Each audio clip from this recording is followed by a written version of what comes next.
Welcome back to Transcriber from Reddit. This will also be cross-posted to Games Denominations Play. Today's topic was brought on by a post in the subreddit X-Lutheran, posted by user, now deleted. And since then, the post has been deleted. This does have the tag that reads, "Sorry, this post was deleted by the person who originally posted it." As of right now, this has 21 comments. This post brought to my attention how much emphasis the WELS places on close or closed communion, where they will only offer communion to people in their own congregations or in WELS congregations or from congregations from other churches that are in fellowship with the WELS.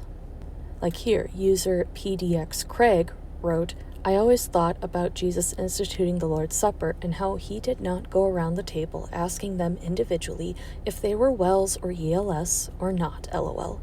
As a matter of fact, he gave it to all of them, including Judas, who he knew was going to betray him. This never computed for me." User Fantastic Ad 493H responded saying, "LOL, this one is great, the Judas part especially." And this will be addressed later, user Sacomatic wrote in a separate comment thread saying, "Separation from other friends and family is a common abuse tactic." And user Relevant-Shop 8513 responded saying, "You are right, it is a cult tactic." But first, before we get to that, and the possibility of closed communion and how similar it can look to narcissistic triangulation, let's first talk about the WELS and the relationship with closed communion. Here on the WELS' website, under its question and answer section, are questions that people submit about the Lord's Supper that the WELS chooses to post their answers to here on their website.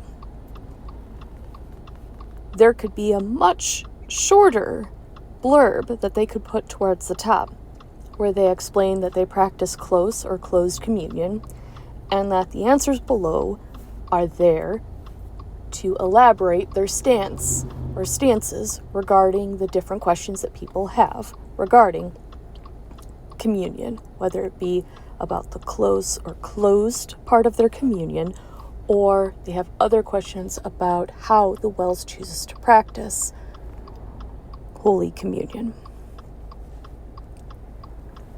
Now, a brief aside on the practice of confirmation, because confirmation is a process that most young people in WELS are forced to go through in order to partake in Holy Communion. And the process of that usually ends up happening to kids of WELS parents because they go to a WELS parochial school. Even if they go to public school, they are pressured and definitely feel the pressure as kids to go through it, and as parents to have their kids go through it, because to not have their kids go through it is such a horrible idea, if not to the parents, then to the WELS people in the congregation that the parents are surrounded by. And again, I'm going to go through that here. Starting with the process of confirmation. I know from personal experience that the WELS makes a big deal on confirmation, primarily because they believe in closed communion. And if you do not identify to them as a WELS member, be registered as a WELS member, be on a WELS church rolls as a WELS member, you can be denied communion. Now, how often this happens, I do not know, but they make a big deal of it every time the topic of communion comes up, and on Communion Sundays.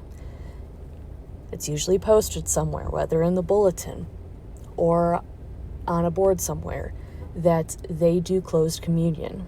And Now I believe the language is a little bit more evolved, where they politely ask people to not come up if they are not a WELS or WELS adjacent member. But I do remember there being more strident language being used regarding how they believe that if you are not a WELS member, you cannot commune with WELS members, because then you could potentially be damning your soul to hell, and the pastor would potentially be the one damning you to hell just by serving you communion. Starting with confirmation, and specifically the WELS view on confirmation. We have on the ex-Lutheran subreddit user BabyBard93, who wrote a text post titled Confirmation. Did anybody else start questioning really early why the hell WELS and other conservative synods made such a big deal about confirmation? I'm not super familiar with other mainline Protestant traditions, and I don't feel like such a huge emphasis is placed on the Catholic rite of confirmation, more First Communion at age 8. I'm in my late 50s and didn't leave till 5 years ago, but my questioning started back when I was confirmed in the late 70s. I remember thinking that I was not at all sure I was ready to swear on my life that I believed all this stuff. Note that the word all is in all caps. And in my circles, they made a big deal about emphasizing that you were taking a vow that you'd choose death over renouncing your faith. Note that the word death is in all caps. But even then, I was thinking, wait a minute. They're asking 13 and 14-year-olds to go to a class for 2 to 3 years, memorize a crap load of catechism, go through an extremely stressful public examination in front of the whole congregation, parentheses, or if you were lucky and had a separate examination in front of a big group of parents and relatives, end parentheses, and then a public formal church ceremony, often wearing a robe and a boutonniere, and take life or death sacred vows to uphold the faith. At the most awkward and vulnerable stage when most of us couldn't have said what we wanted to be when we grew up, but by golly, we're going to be Lutherans to the death.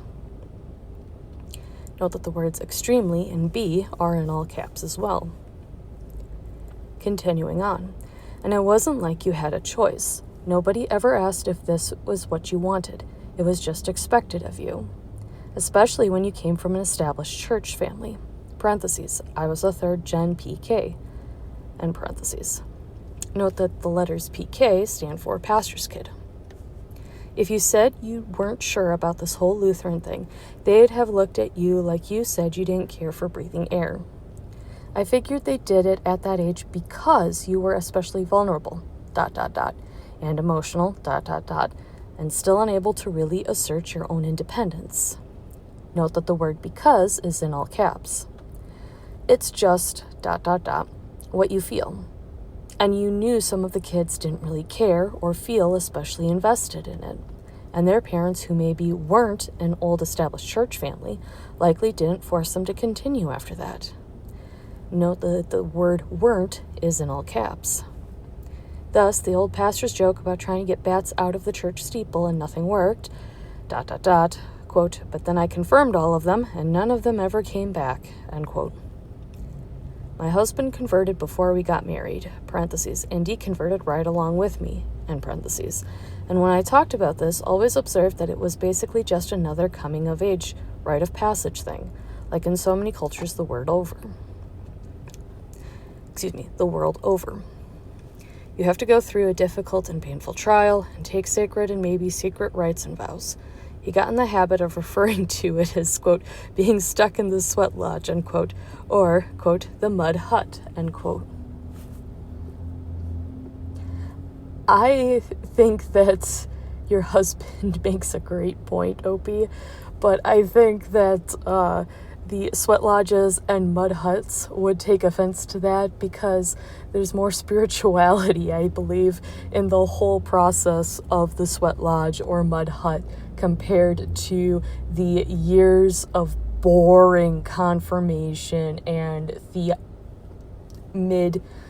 very mid Lutheran WELS theology training that they put kids through. Continuing on. When my kids were that age, we also put them through it, but we tried to talk over what they were hearing and humanize it as much as possible. Even then, 10 to 20 years ago, they knew we were much more accepting of the LGBTQIA community than our church was. For example, and at home, we'd tell them flatly that the church was mistaken, which of course was heresy and would have gotten us in trouble if our kids had reported back. One of my kids had terrible panic attacks at confirmation age, and the pastor was evolved enough that he didn't do public examination and didn't make their small class, parentheses, which had another extremely anxious person, end parentheses, stand up facing the congregation for their vows. Unheard of. My youngest, who later came out as queer to us, was brave enough to say that they didn't feel comfortable with confirmation.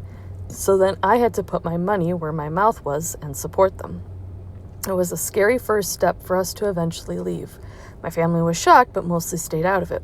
My youngest eventually decided to go through with it, maybe because they already put in all the work. But we were all pretty much on the way out after that. Anyway, sorry for the extended rant. TLDR, confirmation is just another manipulative rite forced on kids at an age when they're powerless to object. Abusive. As of recording, this has 36 upvotes and 21 comments. Focusing on comment by user Here for the Wine, who wrote, yes. Yes is in all caps.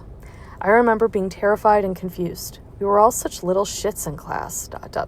Typical teenagers. And my dad was the pastor, so I had to behave. But deep down inside, I was already questioning the whole thing. I wrongly interpreted everyone being a typical teenager to them also thinking the whole thing was bullshit. Note that the word also is also in all caps. But imagine my surprise to see that many of them are still deep in the cult. I also distinctly remember the adults telling us how much better Lutherans were than Catholics because we waited till 13 to 14 for the whole thing, which somehow was an appropriate age to dedicate your life to God, instead of the, quote, evil Catholics. Quote, evil, end quote, Catholics, who did it in second grade, ... That apparently was way too young. Note that the word that is in all caps.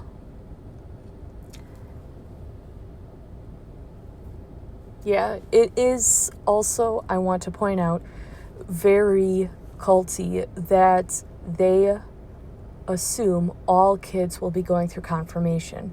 So all lesson plans for all kids attending all WELS parochial schools, regardless of what denomination they hail from, regardless of what their parents say, they are going to be expected to partake in confirmation, partaking in all the confirmation classes, and there's huge pressure for them to go through with that.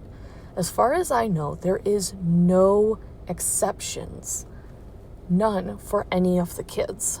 And there's nothing that the pastors or teachers in those parochial schools say to make kids realize, oh, I can say no. Now, I do believe that that is intentional, and that is my personal opinion. Anyway, back to the site where we have the WELS questions and answers section on the Lord's Supper. Going past a couple questions here, past is Holy Communion symbolic, past what is the second type of eating in the sacrament that Lutherans confess, past how many times can I take communion in a week. Here we see someone ask a question about close or closed communion. The question is, in the recent answer about fellowship and communion, parentheses, question was from an AALC member, end parentheses. The response included the words, quote, closed communion, end quote. I am a lifelong WELS member and have been taught that we observe, quote, close, end quote, not closed communion, which is correct. The answer the WELS gives is, the terms are used interchangeably. The difference depends on the intended emphasis. Our new catechism, linked here, offers this explanation, quote, we express this truth, parentheses, that's stated in 1 Corinthians 10 verse 17, end parentheses, by practicing close or closed communion. Note that the words close and closed are italicized. Continuing on, we might refer to it as, quote, close, end quote, communion because we only commune with those who are united with us in faith. We may also say that we practice, quote, closed, end quote, communion to indicate that the Lord's Supper is closed to those who believe and teach differently. Whichever term is used, the practice of communing only with those who share a common faith is according to God's command and testifies to our desire to be faithful to God's word. End quote. End overall quote. Parentheses. Page 368. End parentheses. Now, I know you as the listener might be confused as to what close or closed communion means, and if there is really a difference between the two words. Since the only thing that was linked was the catechism, and the page for that catechism just spins and spins and spins, and like with everything else, the link for that will be at the bottom in the description. Just Googling the words closed communion bring up this Wikipedia article.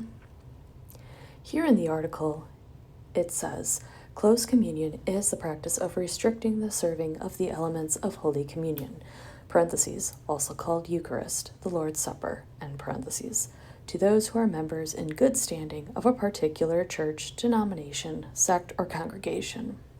Though the meaning of the term varies slightly in different Christian theological traditions, it generally means that a church or denomination limits participation, parentheses, with respect to the Eucharist, end parentheses, either to members of their own church, members of their own denomination, or members of some specific class, parentheses, example, baptized members of evangelical churches, end parentheses.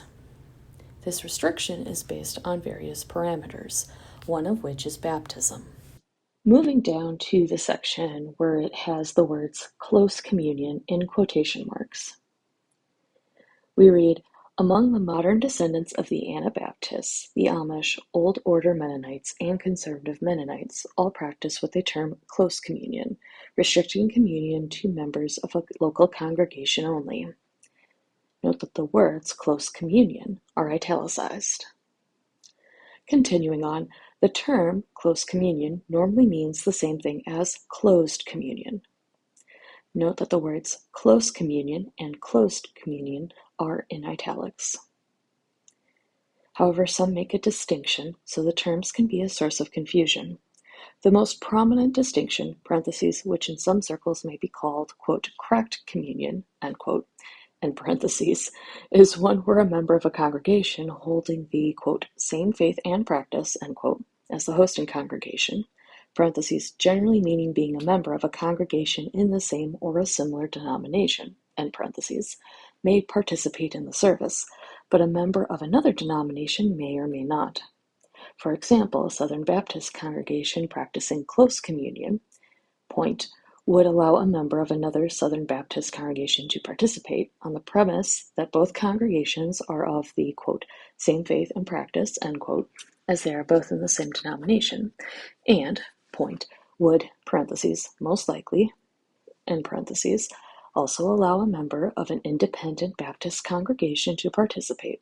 Though the congregations are of different Baptist groups, the differences between them are mainly in the area of church organization and not in doctrinal issues, thus falling under the, quote, same faith and practice, end quote, rule, and also, point, might or might not allow a member of a Pentecostal church to participate, parentheses, might on the basis of both having similar views on salvation and the Lord's Supper, but might not due to other significant differences, end parentheses, but, point, would almost certainly exclude a Lutheran or Catholic on the basis that Baptists and Lutherans/Catholics are not of the, quote, same faith and practice, end quote, as pertaining to the Lord's Supper. Point, in practice, churches that do not require people to approach a communion table usually pass the elements among the attendees, parentheses, similar to the offering plate, in parentheses, or provide them ahead of time in a self-serve manner, and as such do not actively prohibit anyone who wishes to partake from doing so, regardless of personal views. Okay, so the Wikipedia definition gives what I think a little more sense and a little bit more understanding to the terms of close or closed communion. It really is a shame that the WELS doesn't link to any definitions that they use for their terms here. I mean, even the Wikipedia article would do. But moving on, the idea of them practicing close or closed communion because they only communion with those who are united with them in faith. Okay, so does that mean the same thing as fellowship? Does that mean the same thing as being in fellowship with another denomination or not being in fellowship with another denomination?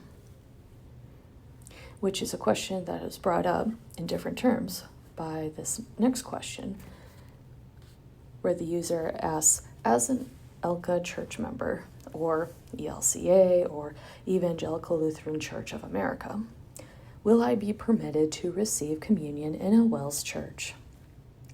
The WELS response is, when you attend a Holy Communion service in a WELS church, you might read something like the following in the church bulletin. Quote, the Lord's Supper, or Holy Communion, will be celebrated in today's service. The Bible teaches us that Jesus offers us his body and blood for the forgiveness of our sins in the Lord's Supper. The Bible also instructs us that receiving the Lord's Supper together is a public expression of our complete, quote, oneness, unquote, or unity of faith. Because the Lord's Supper is an expression of our unity in faith, we invite to the Lord's Supper only those who have expressed that unity with us through membership in our congregation or one of our sister congregations in the Wisconsin Evangelical Lutheran Synod, parentheses, WELS, end parentheses, or our sister denomination in the United States, the Evangelical Lutheran Synod, parentheses, ELS, end parentheses. If you are a guest from another Christian church, we kindly ask that you refrain from participation in our celebration of the Lord's Supper today. We don't want to be presumptuous and put you in the position of declaring your agreement with our beliefs before you have had a chance to learn more. We would like you to be able to join us for the Lord's Supper in the future. If you would like more information on how that can be possible, please speak to our pastor after the service. We look forward to any opportunity to discuss the Christian faith with you and to work toward a common confession of faith. End quote. End overall quote. If the WELS church you attend does not have that much detail in their bulletin regarding the reception of Holy Communion, their practice will reflect the statements above. So while you will not be able to receive Holy Communion, you will hear the gospel of Jesus Christ proclaimed, and the gospel in word brings the same blessings as the gospel in the sacrament. Please do contact the pastor of the church you visit. He will be happy to explain in person the historic and scriptural practice of close communion. It is interesting that it takes them so many paragraphs to essentially say no, when they could have just said no. We wouldn't, because we don't see ELCA and the WELS being in fellowship now.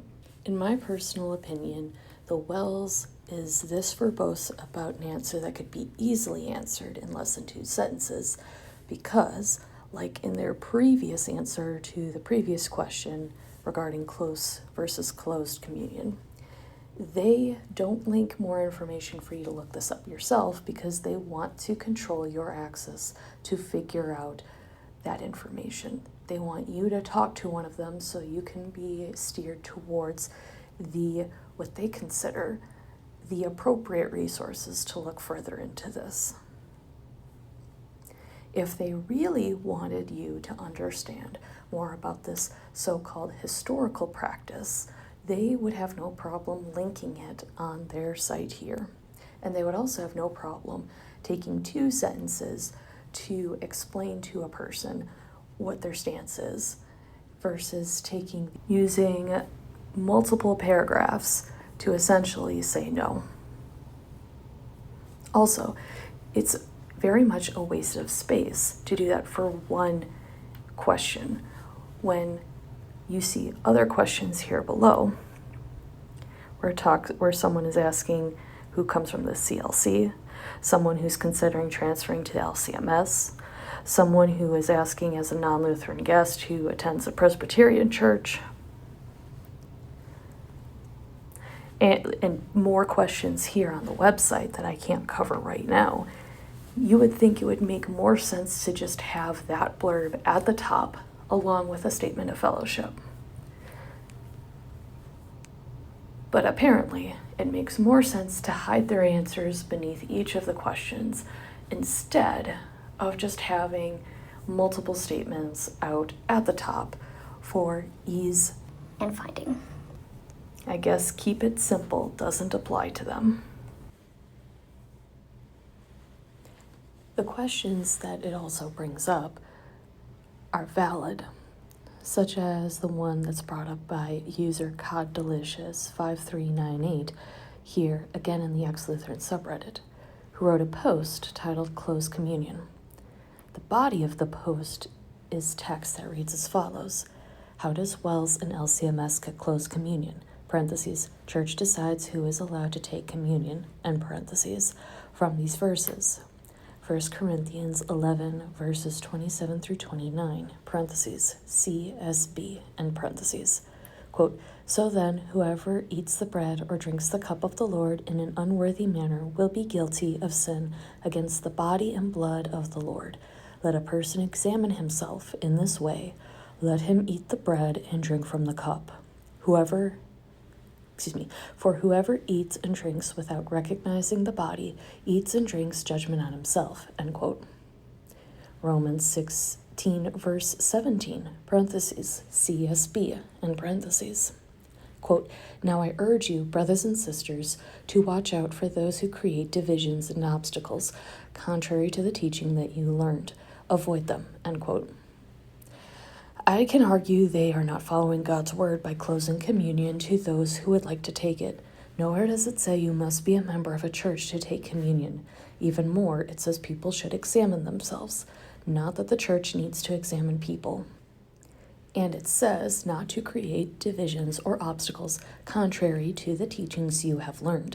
I believe blocking someone from taking communion when we are urged to take communion is the exact opposite of what the Bible says and is creating division amongst Christians.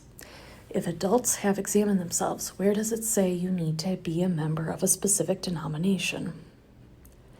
As of recording, this has 25 upvotes and 36 comments. I'm going to feature the top 2 comments here. First by user, why yes, I am a robot, who wrote, not saying they're right, but in their perspective, they are getting hung up on the, quote, unworthy manner, end quote, language. They feel that unless someone has been indoctrinated into examining themselves and taking communion according to Lutheran doctrine, they are taking it in an, quote, unworthy manner, end quote, and should therefore be excluded from taking it for their own safety. Back when I was still in the church, my Catholic friend joined me for a service one day, and some mutual friends of ours, parentheses, including a seminary student, end parentheses, totally shamed her from going up for communion. It really hurt her. She was extremely upset. I chose to stand in solidarity with her and sat with her through communion instead of going up to the altar, even though I was welcome as a confirmed Lutheran. This incident was definitely a nail in the coffin of my faith, too. And user Baffling Boondoggle wrote in response to that comment saying, agree completely. The LCMS church I grew up in tracked me down in another state decades after I stopped attending to ask me if I had found a new church. After telling them no, I was informed they were reaching out to let me know that I had been removed from the church rolls. I was no longer permitted to attend communion, and to do so would be, quote, eating and drinking to your own damnation, end quote. I told her, quote, okie doke, no problem, end quote. After an awkward silence, she told me that if I changed my mind and found a church, to let them know. It was such a weird thing in the middle of my workday.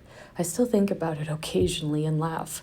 A better trained retention team wouldn't have helped, but beyond the threat to my immortal soul, they didn't have a lot in their sales toolkit. Please look through this. Again, link for this is in the description below.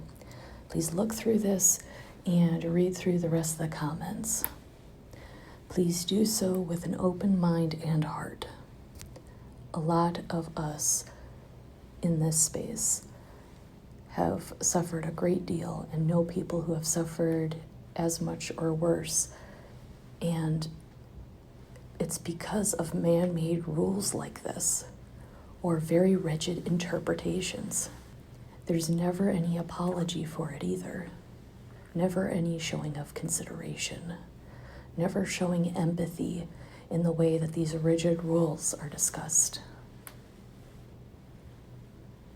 Almost always, it's with an emphatic, these are the rules and you will abide by them, along with a good old threat to you being damned forever in hell. Another good question that gets brought up is, with all of these restrictions for communion, does it make it more of a ritual? One could even call it a magical ritual.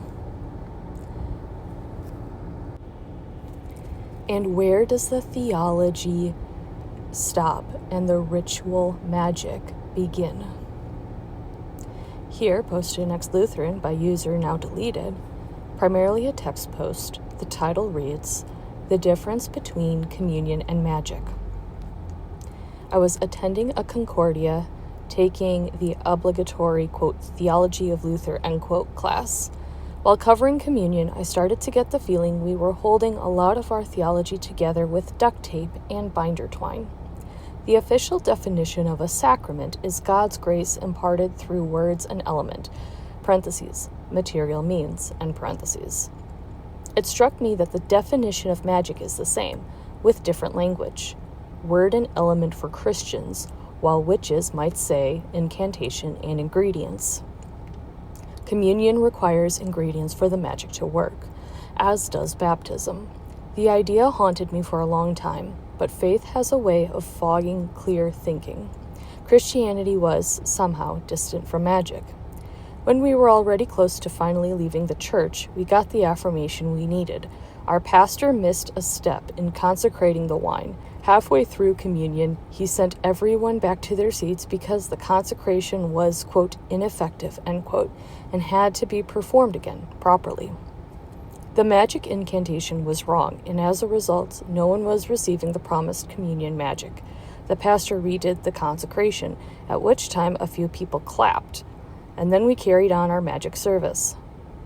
The moment of redoing consecration forever exposed the sacraments as superstition rooted in magic. It was both affirming and a stark example of spiritual bullshit. The incident accelerated our departure from the faith, and we left soon after. It was all as hollow as it felt. Bland cookies, parentheses, must be prepared in a specific way that specifically excludes normal ingredients that make real bread, end parentheses, overly sweet wine, and water are the staple ingredients for Christian magic. Note that the word excludes is in all caps. As of recording this has 26 upvotes and 23 comments.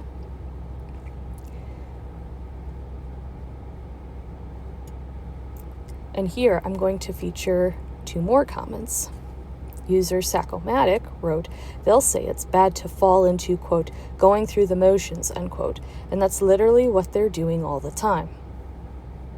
User sad_tarot_9286 responded with, "You got that right."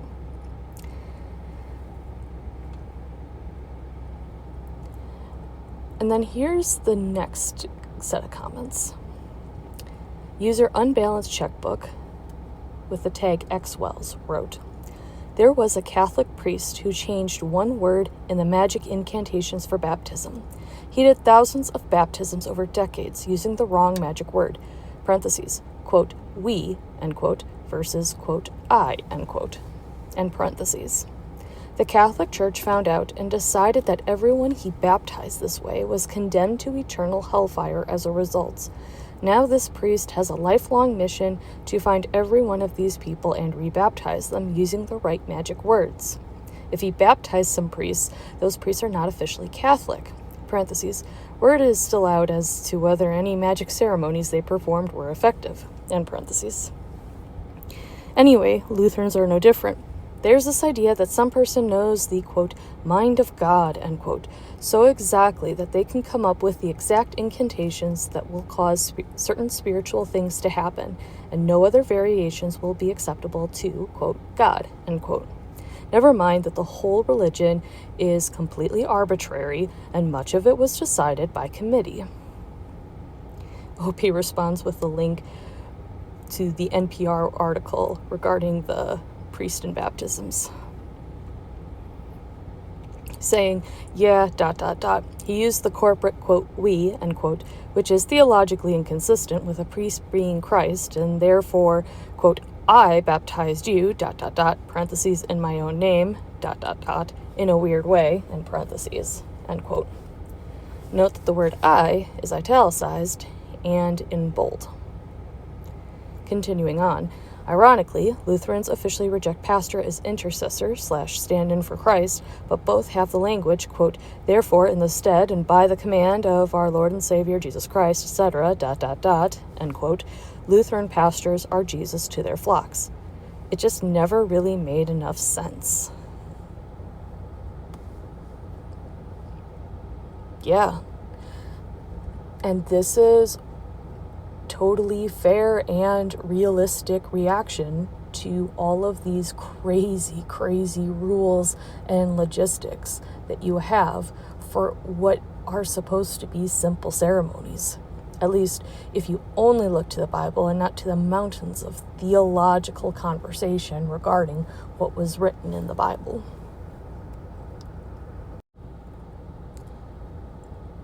And I say this knowing that there's different versions of the Bible, different versions of the manuscripts, and so therefore we have different translations and different understandings of what is in the manuscript. There's so much good work done by scholars such as Dan McClellan and Bart Ehrman that I definitely recommend those channels to check out. User, now deleted, commented, our church takes it very seriously. If you are not a member or haven't spoken with the pastor, they would likely pull you aside if they didn't recognize you at the rail. They also have it on the front page of the bulletin and have a, quote, sign-in, end quote, book in each pew where you attest unity. But you needn't be a formal LCMS member per se. I attend but haven't been able to finish the catechism class. I had some written and verbal conversations with the pastor about my intent and beliefs, and he allowed me to commune. I can understand closed communion. I'm not sure how I feel about it personally, but I respect the philosophy they have and will honor their rules. Note that the word personally is italicized. It's also changed the way I view communion now. E.g., I don't think I would take communion at a Baptist or non-denom church anymore. It's too casual. OP responded to this saying, I was taught that communion acts as a, quote, forgiveness seal, end quote, and also serves to increase fellowship among those receiving the meal. If not everyone taking the sacrament believes in the true presence of Christ in, with, and under the bread and wine, that would take away from the fellowship since we wouldn't all believe the same thing. Just my opinion. Then, user Grace Nia Daily responded with saying, this is one I don't understand. We have no power or work in any of it. But somehow if we believe the wrong thing, it changes the power God has put into the blood and body, parentheses, and not just for us, but for the whole group, end parentheses. I understand the other reasons that are given, and I'm in the same place as previous poster where I'm not sure exactly where I fall, but I will respect it. I just believe it doesn't really matter what we think. What's true is true. What God has done, God has done. To use the Lutheran line, quote, is means is, end quote. Note that the two words is are in all caps. Yeah, and this is an area of compassion for these people. It's hard to reconcile the idea of communion being a forgiveness seal, and yet somehow, if we change just one thing, the ritual, communion, gets changed, and somehow us changing it is more powerful than God is. That is a heavy weight to carry when you are up there to take the bread and the wine. We also have here, if a Lutheran church does not practice closed communion, is it safe to say it is not WELS? The response of the WELS is, the Evangelical Lutheran Synod, (ELS), with whom WELS is in fellowship, also has the practice of closed, communion. Regardless of any inconsistent application, the official practice of the Lutheran Church Missouri Synod is also closed communion. To me, this reads classic misreading of the person's question, as well as some snide commentary towards the LCMS. But to answer the reader's question here, the short version is yes. If a Lutheran church does not practice closed communion, in other words, if it offers open communion without the 2 paragraphs of text that the WELS does, it is not a WELS church. And as for misreading the original question, the person who's asking this is probably looking at a dozen or so Lutheran churches around them, and roughly half of them probably don't advertise what synod they belong to. So I can understand why this question would be asked. Apparently the WELS does not. And knowing that that's what the WELS thinks about the LCMS makes this next part even funnier. On the lcms.org website, under their main question and answer section regarding things like baptism, underneath the section the Lord's Supper, is the question, what does the Lutheran Church Missouri Synod teach regarding the sacrament of communion and who can partake in this sacrament? The answer is, the LCMS believes Scripture teaches the Lord's Supper is a precious gift of God in which Christ gives us his true body and blood, in a miraculous way, together with the bread and wine for the forgiveness of our sins and the strengthening of our faith. Because the Bible teaches that this sacrament may also be spiritually harmful if misused, and that participation in the Lord's Supper is an act of confession of faith, the LCMS ordinarily communes only those who have been instructed in the teachings of our church and who have confessed their faith in these teachings. For more information, see the following links: Admission to the Lord's Supper and Theology and Practice of the Lord's Supper. See, WELS? Was that so hard? The LCMS can do what you have failed to do and link their explanations link their sources regarding closed communion. Don't be so snide on them. You could learn a thing or two. In this case, link your sources. We would disagree a lot on your theology, but that doesn't excuse you from not linking sources. Before I go, there's a couple of posts that I want to highlight here. In all my criticisms of closed communion, I haven't yet highlighted the dynamic that it closely correlates to, or appears to closely correlate to. That's because there are this post and another post that goes through and does a great job in highlighting it. And that is how closed communion is really similar to a narcissistic dynamic. In this post in the subreddit X Lutheran by user Fantastic Ad 4938, they wrote a text post titled, "What narcissistic dynamics have you experienced with WELS Lutheran churches?" The tag is a gray tag with the word question. Point 1. What are narcissistic dynamics? Narcissistic dynamics in groups, whether in families, institutions, or churches, include point, rigid hierarchy, some people always have more value or voice,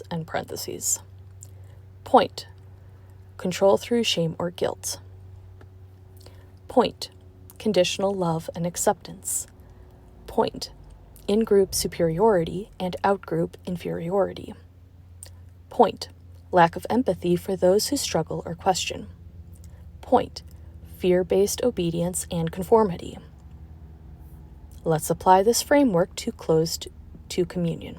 I believe they meant to say closed communion. Continuing on, point 2. Closed communion as a narcissistic dynamic. WELS practices closed communion, which means only confirmed members of WELS or affiliated synods are allowed to take communion. This is justified by their interpretation of 1 Corinthians 10 through 11. Viewing communion as an act of unity in doctrine. Here's how this may reflect narcissistic group dynamics. Point: control through exclusivity. You're not allowed at the, quote, Lord's table, end quote, unless you conform to their beliefs. This sets up a dynamic where access to grace is conditional, not on faith in Christ alone, but on complete agreement with institutional doctrine. Point: shame and spiritual superiority. Visitors or members of other denominations may be publicly excluded or made to feel, quote, lesser, end quote.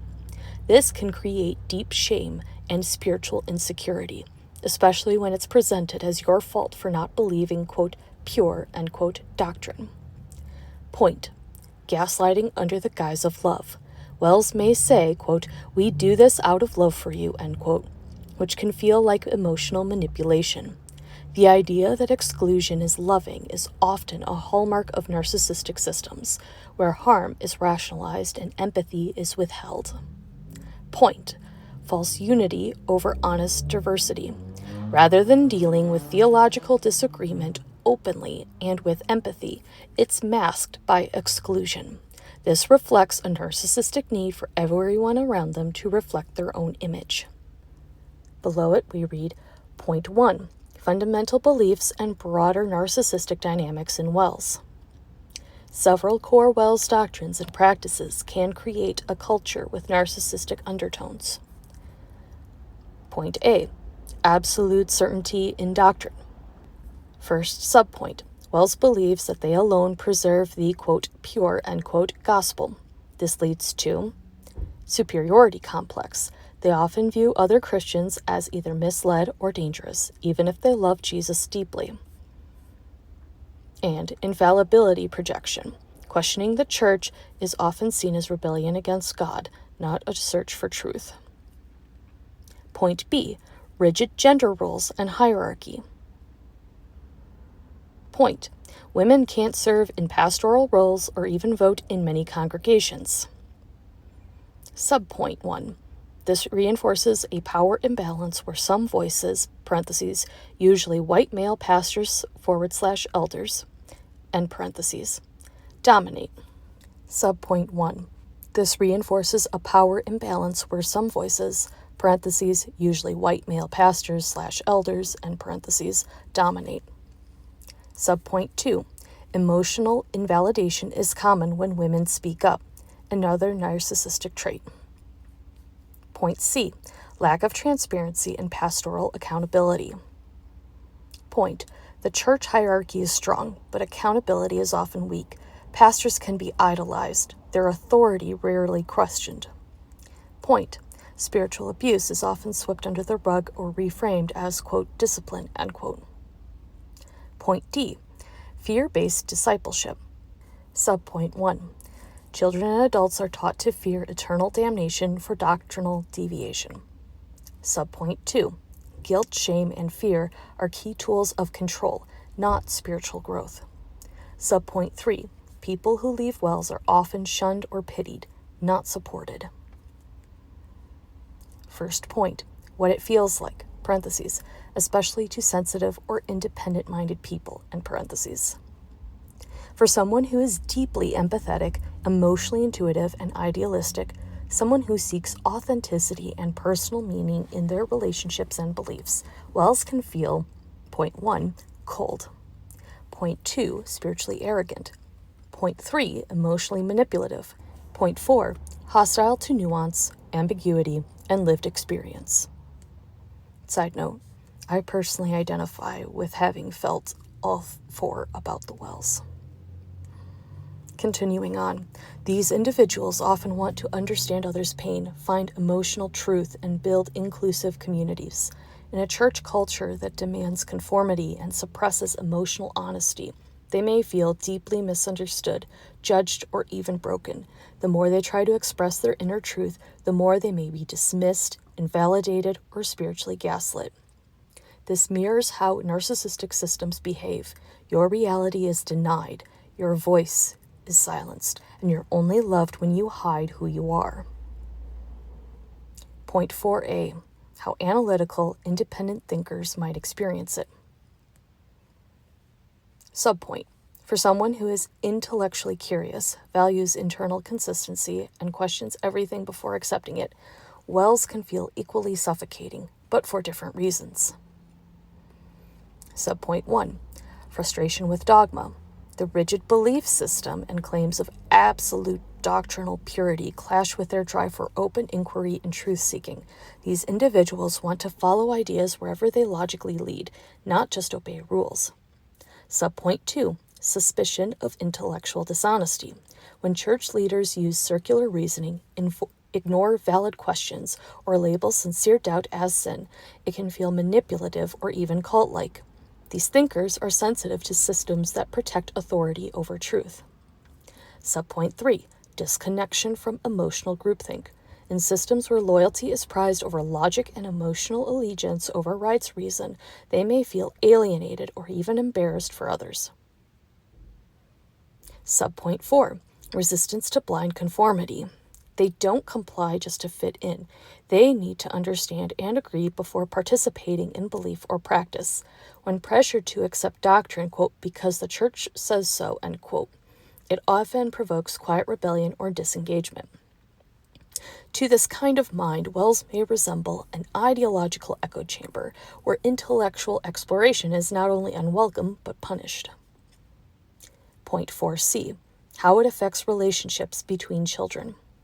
In systems like WELS where conformity is prized and difference is subtly or overtly punished, child-to-child relationships often mirror the adult power structure.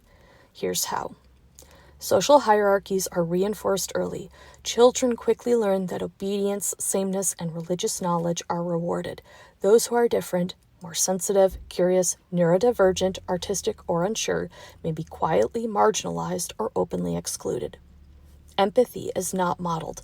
If adults emphasize rule following over compassion, children may not learn to welcome or support peers who are struggling or unique.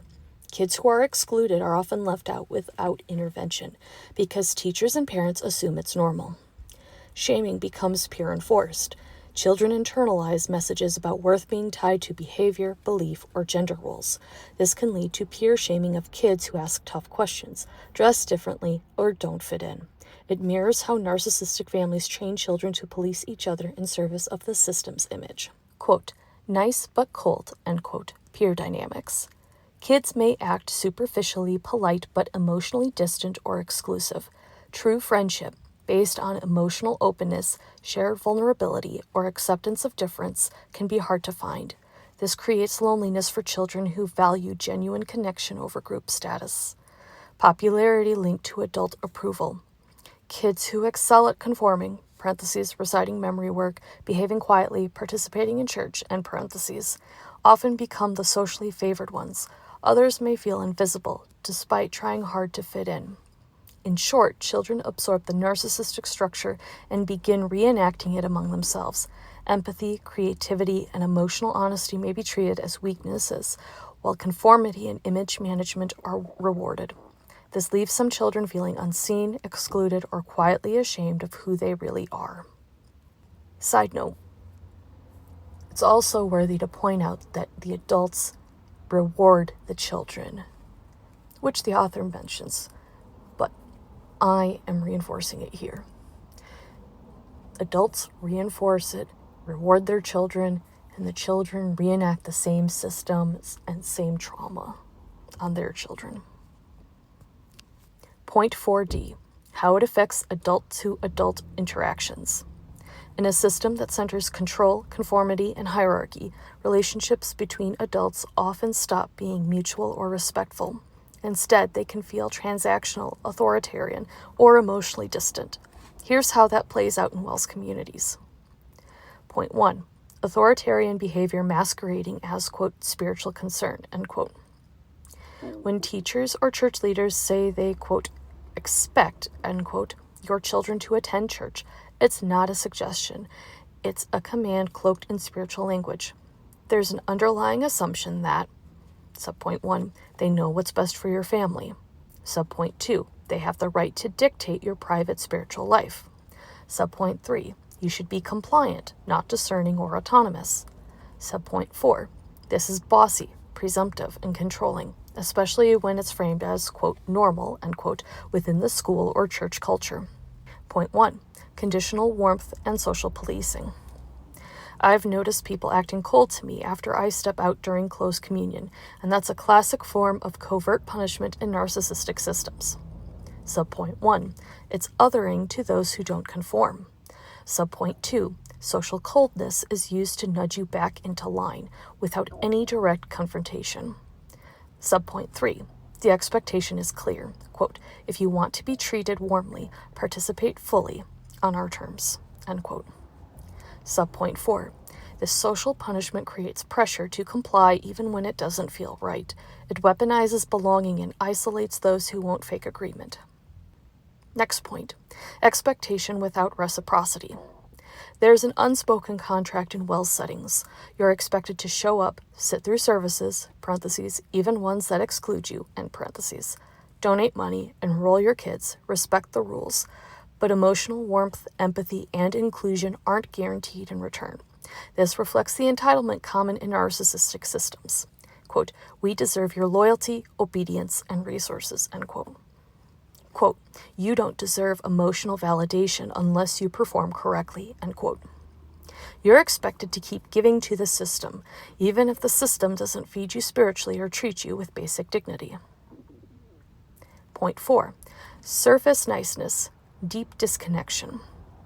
Adult relationships in WELS communities can feel polite but shallow, warm on the surface but cold underneath, especially if you ask hard questions, express doubt, or quietly step out of line. You're seen as a, quote, problem, end quote, not a person. That dynamic, point 1, discourages emotional honesty. Subpoint 2, prevents real community. Subpoint 3, rewards silence over sincerity. Final point, so is WELS a narcissistic system? Not every WELS member is narcissistic. Many are sincere, kind people. And the problem with those people is that they act as a spiritual/criticism shield, which would allow God and/or society to put the whole system of religion in the trash. Despite those people, I still notice all the ones who will treat you terribly for not doing exactly what the church says you should do, or for simply being low on the hierarchy. The system itself, because of its rigidity, control, superiority complex, and emotional invalidation, can easily function as a narcissistic religious environment, especially for those who have experienced trauma, are neurodivergent, or deeply value authenticity, truth-seeking, and emotional connection. Does anyone here relate to any of this? As of recording, this has 18 upvotes and 17 comments, and the comments are overwhelmingly yes.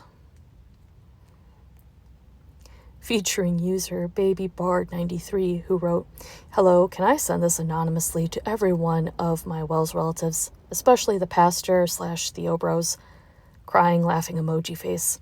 Not that they'll actually take it seriously. They would dismiss it like everything else that doesn't fit into their narrative. But they keep saying, quote, why are all the kids leaving the church? Is it because we don't have a rock band? End quote. OP responded saying, LOL, please do. Thanks for appreciating it. And thank you, OP. This is a great summary and breakdown of how close the WELS and its systems mirror narcissistic dynamics. Ending on this last and final post, again from the subreddit X-Lutheran, posted by user FantasticAd4938. Who asked, is closed communion a form of narcissistic triangulation? The post again has a gray tag that says question on it. And I begin reading. So first off, what is narcissistic triangulation? Narcissistic triangulation is a manipulation tactic where a narcissist, parentheses, or a narcissistic system, end parentheses, creates tension, competition, or insecurity between two or more people to maintain control, superiority, or attention. It's a way of ensuring that others remain off balance, seeking approval, or feeling dependent on the narcissist's validation. Key components of a narcissistic triangulation. Point 1. A power holder, parentheses, narcissist or authority figure, end parentheses. This is the person or institution controlling that dynamic, often positioning themselves as the ultimate source of acceptance, love, or truth. Point 2. N, quote, in, end quote, group, parentheses, favored person or people, end parentheses. These individuals are granted approval, status, or privilege. They may receive affection, rewards, or validation. Point 3. N, quote, out, end quote, group, parentheses, excluded or devalued person/people, end parentheses. These individuals are subtly or overtly made to feel less worthy, excluded, or like they have to prove themselves. Point 4. A shifting or unstable dynamic. The narcissist, parentheses, or institution, end parentheses, keeps people guessing by changing the rules, withholding approval, or offering inconsistent reinforcement. This keeps people striving for acceptance or afraid of falling out of favor. Different forms of narcissist triangulation. Point 1. The classic love triangle. A narcissist pits two people against each other for their affection, keeping both feeling insecure and competing for attention. Example: a narcissistic partner flirts with someone else to make their significant other jealous. Point 2. Divide and conquer. The narcissist spreads misinformation or stirs conflict between two people so they can remain in control. Example: a narcissistic boss tells two employees conflicting stories to make them distrust each other while remaining loyal to the boss. Point 3. The golden child versus scapegoat. In families, a narcissistic parent elevates one child as the, quote, golden child, end quote, while devaluing another as the, quote, scapegoat, end quote. This keeps both children insecure, one fearing they might fall from grace and the other striving for approval. Point 4. Institutional or religious triangulation. An organization, parentheses, such as a church, workplace, or community, end parentheses, establishes an in-group with access to certain privileges, parentheses, status, leadership roles, sacraments, end parentheses, while subtly making outsiders feel like they must prove themselves to be accepted. Example: a church insists it's not. Example: a church insists it's, quote, not exclusionary, unquote, while structuring rituals in a way that publicly highlights who is in and who is out. Point 5. Workplace favoritism. A narcissistic boss plays employees against each other, favoring one for a time before withdrawing that favor and shifting it elsewhere. This keeps employees competing for approval rather than questioning the boss's authority. Why narcissistic triangulation works. It keeps people emotionally invested in seeking approval. It creates uncertainty, making people more dependent on the narcissist's validation. It reinforces the narcissist's power by keeping others in a subordinate or insecure position. This next part is in all caps. So is close communion a form of narcissistic triangulation? End caps. In my experience, it has been. We tried to become members and were treated so badly during the membership class that we did not go through with it. Even after that, the pastor was called. Quote, called, end quote, to another church a short time after, we did not have the emotional energy to even try, and no one followed up with us about it.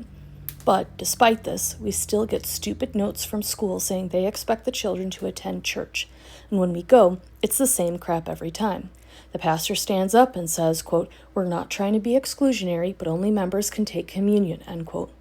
They could easily restructure the communion so that it is private and doesn't put non-members into an awkward situation, but they don't. Why? Because they need you there to be their out-group so that members can feel superior. So the members get a really good feeling that encourages them to stay there and support the people at the top of the hierarchy. They need the three groups of people for a proper narcissistic triangulation: the authority, the in-group, and the out-group. The closed communion feels like a way to reinforce hierarchy. Point 1. There is a clear in-group and out-group. Communion is designed to highlight who belongs and who doesn't. Point 2. They gaslight by pretending it's not exclusionary. They explicitly say, quote, "We're not excluding anyone," end quote, right before making sure outsiders feel left out. Point 3. They create pressure to conform. Non-members are repeatedly reminded they could join, but never in a way that acknowledges why some might not want to. Has anyone else felt like closed communion is less about faith and more about control? As of recording, this has 38 upvotes and 38 comments. Highlighting a couple comments here, user Here for the Wine wrote, "That's super interesting, and I never thought of it that way, since I was already, quote, in, end quote, the group, parentheses, and PK too, end parentheses. I saw it more as a way to control us who were in, like, ... quote, see how we would exclude you if you weren't in the group. That would be the worst thing, and we are righteous for doing this," end quote. Note that the words "the worst" are in all caps. To me, parentheses, since I think I was always deconstructing, end parentheses, I always thought it never made sense as a tactic to use to try and get people to join the church, ... How could shaming them or excluding them make them feel welcome at all? I can really see it as narcissistic triangulation, how you've outlined it as well. OP responded saying, "It was a big oversight of mine to not consider this aspect. Thank you for adding it."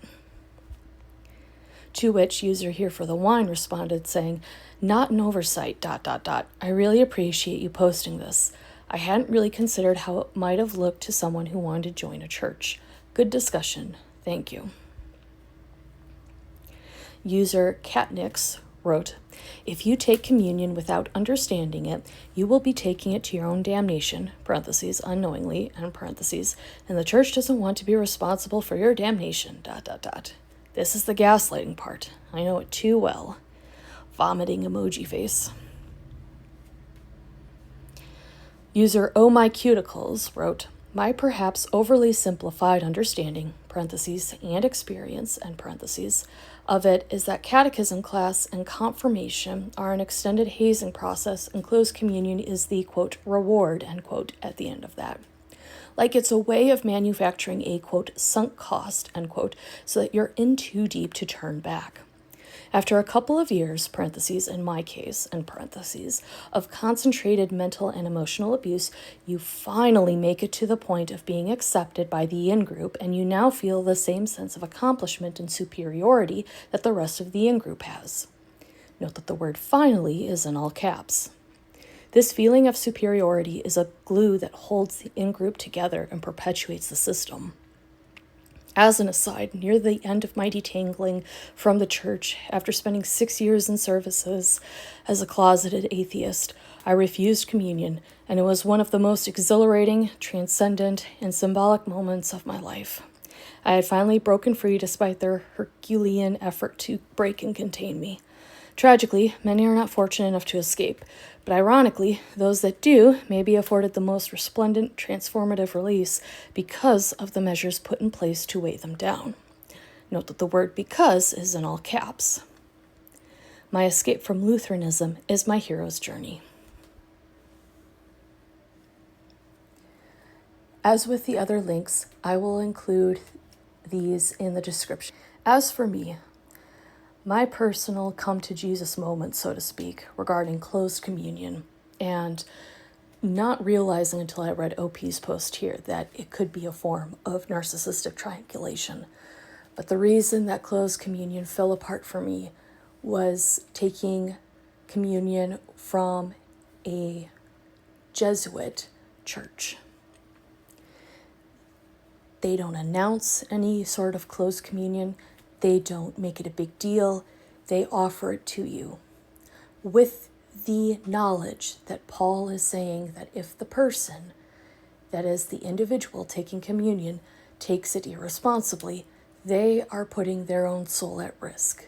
It's not the pastor's job. It's not the congregation's job. It's the individual's job to take it in a serious manner. And if the Jesuits could see it, why couldn't the WELS? Please leave your thoughts and comments down below. Thank you for watching/listening, and I will see you in the next video.